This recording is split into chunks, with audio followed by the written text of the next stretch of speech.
In recent news, this moment starts with a growing divide that's been brewing for years inside political and commentary streaming, especially between creators who see themselves as educators and those who see their role as observers. On one side, you have Hasan, a streamer whose content is deeply rooted in ideology, framing events through a clear political lens, and openly telling his audience what conclusions they should draw. On the other, you have Asmongold, who has increasingly positioned himself as someone reacting in real time, questioning narratives and letting viewers decide what they think, rather than prescribing it to them. In a recent stream, Asmongold explains why Hasan is losing and he is winning. I think that this is a perfect use case of the difference between the way that I cover things and the way that he covers things. He covers things because he wants to tell you how to think. I cover things because I want to tell you, or he tells you what to think, and I cover things because I want to tell you how to think. I want to talk about things in an honest way. Nobody wants to be propagandized and have their intelligence insulted by putting this stuff out there. That's the reason why. That's why you keep losing. You keep losing. You go to Oxford. You go to Ireland. You're going around the world. You're taking credit for Zoran Mendami winning. You're doing all of this stuff. And to be fair, by the way, this is the difference between me and him. You didn't really take credit, but let's be honest, you did. I think you did help, honestly. And you came over there to remind everybody that you did help. And you do all of this, and to what end? You still have people calling you a dog zapper. You still have people making joke videos about you constantly. You're consistently losing credibility. Now there's accusations of you follow botting as well. You've put in all this work. You've gotten a degree in this. You've put in dedicated like the last 10 years of your life to this. And all for what? You're getting beat by slop tubers. And do you know why? It's because at least they try to tell the truth. It's too bad.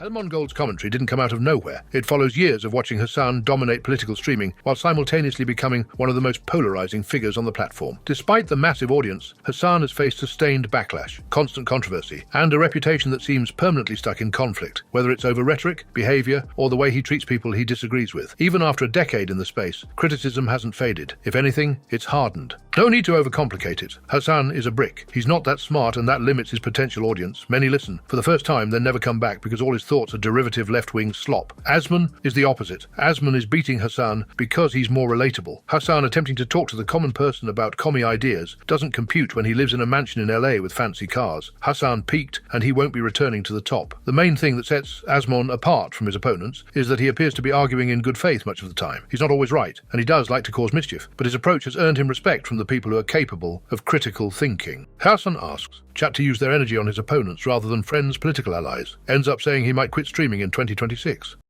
And people who are aligned with them politically than they do for like actual people on the opposing side, you know? Preserve your energy and use it in the appropriate direction. Like even when people were like yelling about Atrioc, right? Earlier or yesterday, he is like by and large a dude that has like pretty decent politics. Like what do you think is gonna happen when you're yelling at him? Like there's no reason to yell at him. You can yell at the people that are making right-wing propaganda or the people who are promoting the right-wing propaganda as opposed to Atrioc. But of course, you probably, once again, have more of an opportunity to have him hear your anger and resentment. So you're going to use it on him. You're going to expend the limited amount of time and energy that you have on someone like that. Chad is not listening to you, HasanAbi. Jesus Christ, dude. God, I hate Twitch streaming. I genuinely, maybe 2026, I just quit. Maybe 2026, I just quit Twitch streaming and I just go to like either full-time video on demand YouTube videos or just like go away entirely. I can't. It's so lame. It's so shitty. Everything sucks. So he's encouraging his audience to harass other streamers that he disagrees with? I thought he said he doesn't do that, betting this is his subtle hint at his next endeavor he's been setting up with the fluff pieces and claims he's a political voice. Just insert himself completely into politics and continue his father's work in the West. Crazy that there's still people in his chat saying, oh, Atrioc, on that 2020 cancel culture. No brain usage whatsoever. I won't lie, it's so incredibly hard to take Hasan or Ludwig's chat seriously on anything nowadays. Feels like a girls' clubhouse or SM.